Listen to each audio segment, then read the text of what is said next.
Kita bertemu lagi dalam podcast RRI Manokwari. Saya Nelly Mansora, selama 20 menit ke depan akan bersama-sama dengan Anda.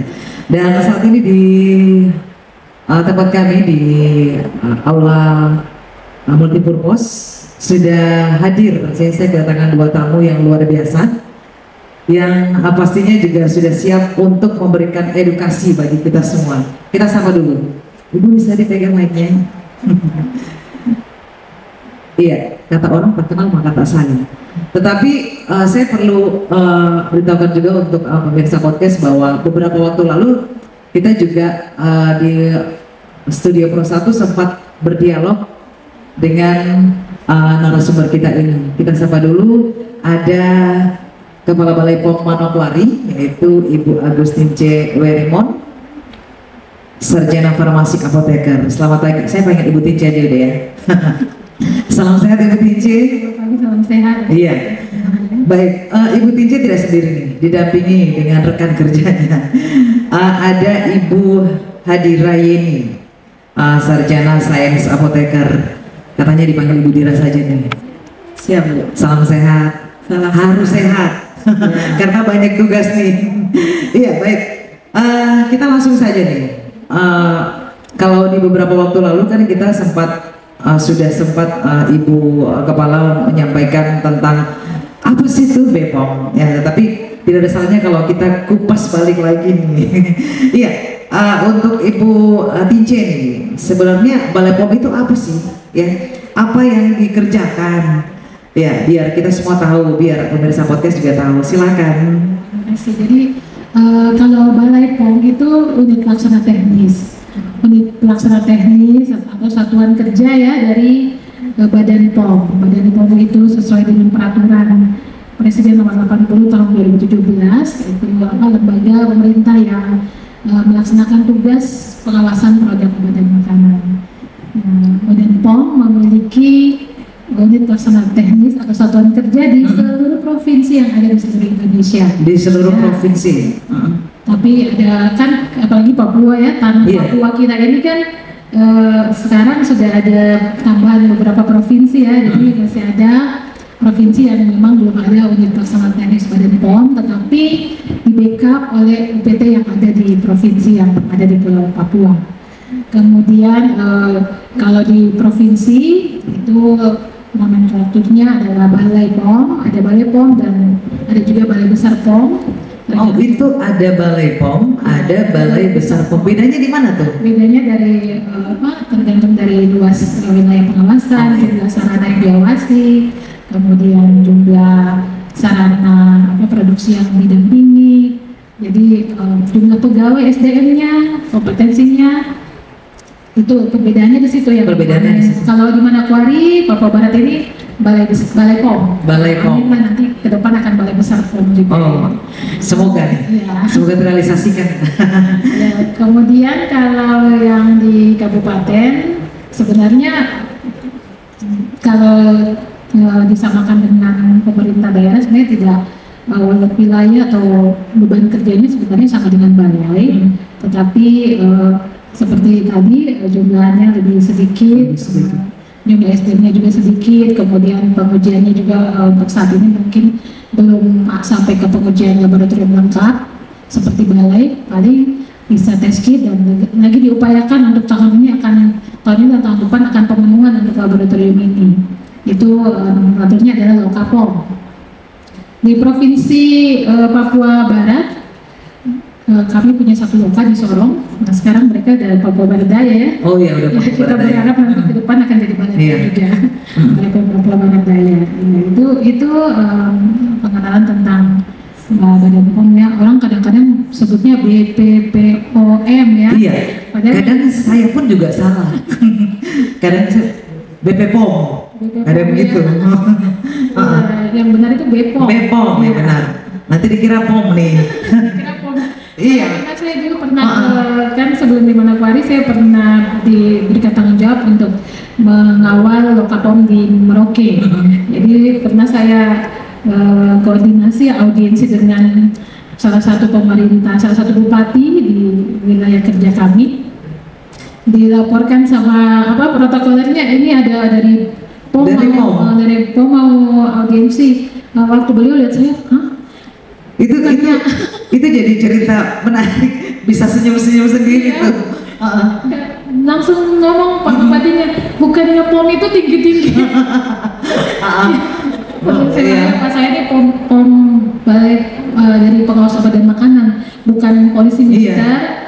Kadang kalau kami mengedukasi ke sekolah-sekolah, kami juga memperkenalkan BPOM. BPOM ini bukan polisi militer, bukan pom bensin juga, tapi pengawas obat dan makanan. Iya.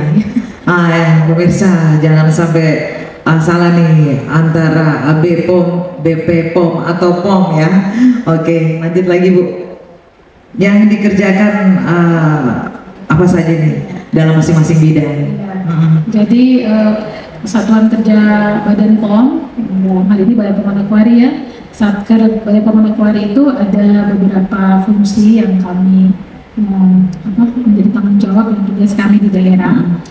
Jadi ada fungsi pengawasan, ya, tugasnya mengawasi peredaran produk obat dan makanan. Jadi, selain peredaran, mengawal juga produksi. Jadi pengawasan BPOM itu pengawasannya pre-market dan post-market. Ya, mungkin di waktu kita dialog sudah saya jelaskan ya, pre-market adalah pengawasan sebelum produk beredar, dan post-market adalah pengawasan selama produk beredar. Jadi kita tetap menjaga ya, jangan-jangan pada waktu mau mengurus izin edar produknya dibuat bagus. Setelah produknya sudah keluar izin edar, kemudian diedarkan, kita mau lihat dan tetap harus mengawal komitmen dari. Berarti sebelum itu harus minimal Hamin berapa atau mungkin untuk melaporkan itu sebelum izin edarnya keluar? Izin edar itu prosesnya ada, mereka berproses. Kemudian kalau BPOM itu kan tergantung kategori, kalau untuk pangan, kemudian ada juga kalau kosmetik, produk obat nasional, produk obat. Jadi selama waktu untuk mendapatkan izin edar itu sebenarnya dari niat dari pelaku usaha sebenarnya. Jadi tidak ada batasan waktunya. Jadi selama dia bisa memenuhi persyaratan untuk bisa mendapatkan izin edar produk, setelah semua persyaratan itu terpenuhi, maka keluarlah izin edar. Tadi Ibu sempat mengatakan kesadaran dari pelaku usaha yang memproduksi. Iya, kesadaran dari pelaku. Kira-kira ada yang belum sadar nggak? Iya, dalam arti ada tidak yang nakal nih? Yang nakal sih pasti ada ya. Nah, itu tugasnya Badan POM ya, ada jadi untuk mengawasi.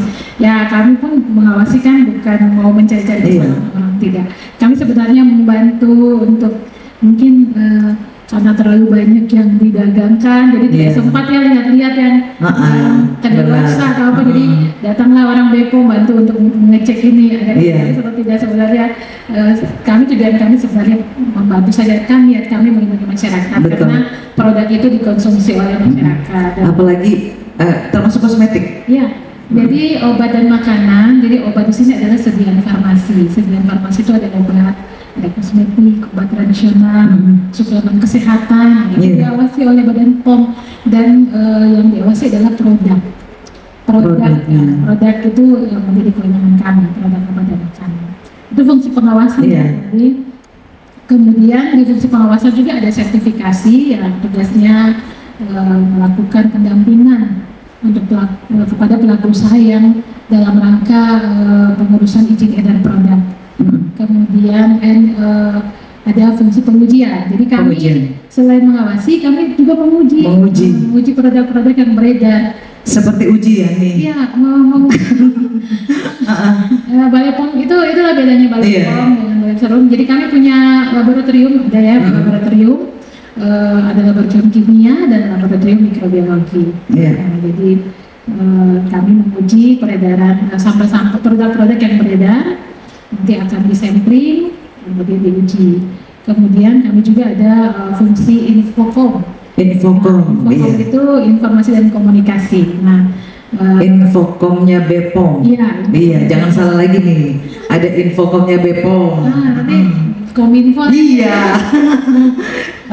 Ya, Infocom. Jadi Ya, ini tugasnya salah satu contoh tugasnya Infocom berkoordinasi dengan lembaga penyiaran ya seperti Iya. ini supaya kita bisa mengedukasi, memperkenalkan lah. Ini, awal ini kami pengen memperkenalkan dulu Bepom ke ini kan baru part 1 nih. Iya. Nanti ada part-part berikutnya. Tadi kan saya panggil Mbak siapa? Saya Niliman Suara nih. Meli aja. Mbak Neli bilang kalau tidak kenal tidak sayang. Iya. Jadi kami berharap setelah masyarakat kenal Bepom ini akan sayang sama Bepom secara khusus Balai Pom Manokwari. Sayangnya dalam hal apa ya, menjadi konsumen cerdas, membantu komitmen kami untuk sama-sama mengawasi peredaran obat dan makanan. Jadi peredaran obat dan makanan itu ada 3 pilar yang turut serta mengawasi masyarakat, pemerintah kita dan juga pelaku usaha. Jadi kita tetap butuh masyarakat untuk bantu mengawasi, mulai dari kalau dia sudah tahu ya, orang kalau sudah tahu informasi, saya yakin akan peduli dan ikut terlibat untuk pengawasan. Iya, kita ke Ibu Dira dulu nih. Iya, Ibu Dira nih, kalau Ibu Dira kerjaannya apa sih? Biar langsung aja dijelaskan. Saya salah satu tenaga fungsional di Balai Pom Manokwari. Itu nama jabatan fungsionalnya pengawas farmasi dan makanan ahli muda. Tapi tugas saya sebenarnya di fungsi Infocom yang tadi disampaikan oleh Ibu Kepala Balai Pom. Itu kami memang dalam tanda kutip humasnya Bepom. Jadi kami tugas kami memang melakukan penyuluhan, penyebaran informasi, edukasi, komunikasi kepada masyarakat, termasuk hubungan lintas sektor itu kami yang kawal. Seperti contohnya kami kita berkoordinasi terkait podcast di RRI untuk memperkenalkan Bepom Manokwari. Apakah kerjasamanya juga dengan media-media lainnya? Iya, kami kan di bagian humas. Iya, dengan TVRI kami juga. Dengan wartawan lokal juga ya, termasuk wartawan nasional juga ada juga yang kami kerjasama. Iya, baik. Kita ke Ibu Tinci lagi nih. Tadi kan sempat kita bincang-bincang sebentar nih untuk wilayah kerja di Manokwari, khususnya di Manokwari ini kan sampai ke pelosok-pelosok, sampai ke daerah-daerah terluar, ke 3T itu. Iya, jadi semua kabupaten yang ada di Provinsi Papua Barat itu wilayah pengawasan Balai Pom Manokwari. Jadi kami itu turun langsung dari sini, apakah ada kantor cabang atau seperti apa nih? Tidak ada. Oh, tidak ada.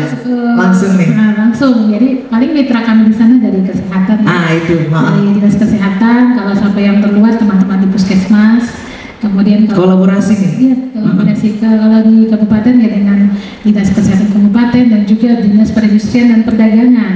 Jadi kalau kami pengawasan ke sana atau kegiatan-kegiatan Infocom itu pasti akan minta pendampingan juga dari teman-teman dari dinas karena mereka kan yang tahu wilayahnya ya. Kebetulan Balai Pom Manokwari juga punya inovasi pentas papeda, itu pengawasan sampai ke pelosok ya, sampai ke pedalaman, karena kan puskesmas kita ini kan ada sampai di daerah-daerah yang jauh di pedalaman, dan peredaran obat kan tetap jalan di puskesmas, maka harus diawasi. Itulah sebabnya kami bisa sampai ke daerah-daerah pelosok untuk pengawasan. Kalau dari Bepom sendiri ada planning yang masih menjadi PR yang masih harus digebrak nih? Apakah masih ada nih? Banyak ya. Banyak hal yang ingin kami lakukan terkait dengan tugas kami ya. Saya tuh di Papua ini saja belum ada pabrik obat ya. Belum. Tapi kalau pabrik kosmetik ada. Ya, kalau pabrik kosmetik sudah ada pabrik kosmetik. Obat yang menjadi tantangan obat tradisional sebenarnya. Karena kita punya kekayaan alam Papua ini luar biasa ya. Bahan-bahan tradisional yang dijadikan ramuan oleh nenek moyang kita ya, orang-orang tua kita itu sebenarnya ada. Nah, sebenarnya kami ingin sekali produk-produk tersebut punya legalitas produk. Kalau legal kan akhirnya bisa pemasarannya bisa lebih luas ya. Nah, ini membuat memproses sampai dengan legalitas ini yang memang perlu pendampingan. Sebenarnya ya tugas kami sih mendampingi, tetap saja pelaku usaha yang harus semangat untuk mengupayakan produknya ini bisa legal. Kami pasti akan mendampingi sesuai dengan kewenangan kami, maksimal sesuai dengan kemampuan kami. Baik, mungkin apa ada tips atau trik untuk para pelaku agar istilahnya produk tersebut tidak salah jalan? Mungkin lebih sering secara aktif berkomunikasi yang paling penting komunikasi ya dengan pendamping ya, dengan fasilitator, supaya kami kan juga bisa apa yang menjadi kendala dan masalah itu bisa kami sampaikan juga ke penentu kebijakan lah, biar mereka bisa banyak kebijakan yang perlu kita berikan sebenarnya melihat kondisi kita di sini. Baik, mungkin dari Ibu Dira ada yang ditambahkan? Iya, menyambung yang disampaikan Ibu Kepala terkait tadi kan tips dan tips. Jadi memang PR besar kami itu untuk menerbitkan izin edar obat tradisional terkendala di penanggung jawab teknis yang memang sepertinya sulit untuk tersedia di Provinsi Papua Barat, karena itu dibutuhkan tenaga teknis farmasi ya untuk menjadi penanggung jawab, dan itu yang menjadi kendala utama pelaku usaha untuk memenuhi persyaratan untuk mendapatkan izin edar seperti itu untuk obat tradisional yang disampaikan Ibu Kepala tadi. Kalau di fungsi saya yang hukum, kami di Balai Pom Manokwari itu ada pelayanan, pelayanan publik yang kami kawal. Ini mungkin yang kami perlu sampaikan juga ke masyarakat bahwa Balai Pom Manokwari itu tahun lalu 4 pelayanan, tahun ini kami bertambah 1 pelayanan. Jadi ada pelayanan pengujian obat dan makanan, ada pelayanan pengaduan dan permintaan informasi obat dan makanan. Terus itu bebas, siapa saja boleh? Bebas. Kami ada nomor WA. Nomor WA juga. Nomor WA namanya nomor ULPK, Unit Layanan Pengaduan Konsumen. Masyarakat boleh bertanya apa saja, meminta informasi apa saja, termasuk mengadu, termasuk untuk menanyakan terkait persyaratan, prosedur izin edar bagaimana, terus produk saya ini seperti ini, sudah punya izin edar PIRT, boleh nggak saya upgrade jadi izin edar BPOM, itu kan meningkatkan daya saing produknya, itu semua kami layani. Dan layanan kami ini online, ada tenar WA, itu kami melalui inovasi Siaga 247, artinya kami melayani siap 24 jam, 7 hari, jadi sepanjang hari bahkan hari libur pun kami siap melayani masyarakat. Wow, luar biasa nih. Permintaan informasi dan pengaduan konsumen, terkhusus untuk ada juga yang tadi terkait layanan pengujian. Itu layanan pengujian itu kami melayani pengujian sampel pihak ketiga, dan mayoritas itu dari sampel-sampel dari kepolisian. Itu kami juga dengan inovasi Siaga 47, kalau misalnya itu kan kepolisian biasanya terbatas waktu ya, kalau mereka ada tangkapan begitu, ada temuan itu kalau misalnya terpaksa harus tiba di hari libur, misalnya kan dari berbagai kabupaten tiba di hari libur hari Sabtu, itu kami bisa melayani. Biasanya kan janjian dengan petugas front office kami untuk menerima sampel, dan kita ada inovasi Jinarwan, itu kita bisa untuk pengujian sabu. Izin namanya keren-keren nih. Ada papeda, ada ini. Jinarwan itu terkait pengujian 1 hari, jadi pengujian sampel pihak ketiga, dalam hal ini sabu dan ganja, itu kita bisa upayakan 1 hari jika memang diperlukan, seperti itu. Ada 3 layanan lagi yang belum kami sampaikan tadi terkait sertifikasi. Jadi 3 layanan ini terkait sertifikasi, ada kaitannya dengan yang disampaikan Ibu Kepala tadi. Yang pertama, sertifikasi pemenuhan aspek cara produksi obat tradisional yang baik atau biasa kita sebut CPOTB. Terus ada sertifikasi pemenuhan aspek cara produksi kosmetika yang baik atau CPKB, dan yang terakhir terkait penerbitan izin penerapan cara produksi pangan olahan yang baik atau CPPOB. Jadi 3 yang kita dampingi, sarana produksi pangan, kosmetik, dan obat tradisional juga. Kalau untuk yang pelaku usaha yang terkena mungkin ada buat pelanggaran, apakah ada sanksinya juga? Ya, sesuai dengan aturan peraturan undang-undang yang berlaku, kami perlindungan konsumen, undang-undang kesehatan, itu pasti akan ada sanksinya. Tapi ada tahapannya, sudah ada tahapan untuk sampai bisa diangkat sampai ke berinvestasi itu ada tahapannya. Ada prosesnya. Iya, ada tahapannya. Iya, baik. Ke Ibu TJ lagi nih, mungkin ada hal yang ingin disampaikan juga biar pemirsa podcast tahu nih lebih dekat dengan BPOM. Seperti tadi, tak kenal maka kata sayang. Biar mereka makin sayang sama BPOM. Iya, tadi saya sudah sampaikan ada fungsi pengawasan, ada fungsi pengujian, kemudian ada informasi dan komunikasi, kemudian ada juga fungsi penindakan yang tadi ditanyakan terkait dengan jika ada pelanggaran, kami bisa juga sampai ke tahapan projustisia, kemudian kami didukung oleh fungsi subbagian tata usaha ya.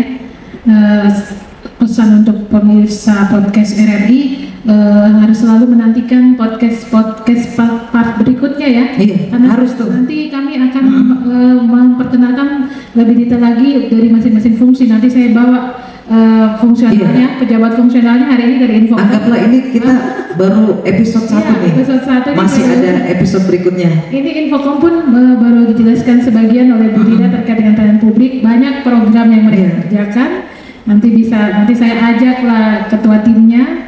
Kemudian dari fungsi pemeriksaan juga biar pemirsa jadi tahu apa saja sih pelanggaran. Iya, benar. Ini dan sanksinya seperti apa. Nanti saya bawa ajak juga dari pengujian. Jadi tahu yang diuji apa saja ya. Biskuit saya tuh yang diuji apa ya. Iya. Nanti bisa harus selalu menunggu, menanti dan mengikuti podcast RRI. Mungkin perlu penyampaian ke pemirsa. Iya. Jangan lupa selalu ngecek klik lah.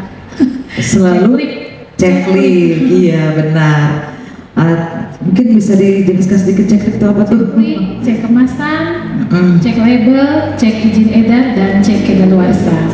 Nah, jadi ada ininya juga. Ya, seperti ini. Ya, lambangnya BPOM juga, lambang mata elang katanya. Oh iya. Jadi kalau mau membeli produk harus biasakan untuk berikan sedikit waktu kita untuk ceklik. Iya. Kita cek kemasannya ini masih bagus atau kemasannya sudah rusak, sudah peyot, sudah karat, itu harus apalagi untuk produk-produk yang expire. Iya, kemudian cek label berisi informasi tentang produk tersebut.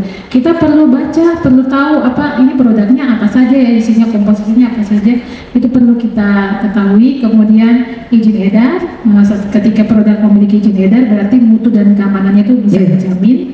Kemudian cek kedaluarsa. Jadi harus cek kedaluarsa. Kalau ada temuan misalnya beli produk kedaluarsa, bisa secara ramah, secara baik menyampaikan ke tempat sana kita membeli, dan bisa juga melaporkan ke Balai POM Manokwari. Langsung bisa langsung ya.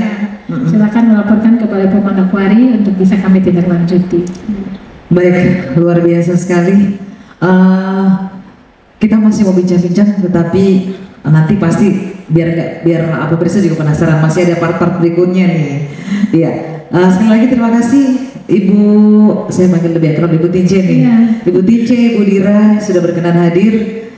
Kita tunggu topik-topik berikutnya, tentunya untuk mengedukasi masyarakat juga biar apa yang disampaikan tadi pastinya sangat-sangat bermanfaat. Apresiasi yang luar biasa untuk kedua narasumber kita. Baik pemirsa podcast dimanapun berada, demikian bincang-bincang kita nih tentang apa sih itu BPOM ya, agar kita lebih sayang sama BPOM pastinya. Ya, saya Nelly Manswara, terima kasih sudah bersama-sama. Kita jumpa nanti di lain waktu. Selamat pagi, dadah.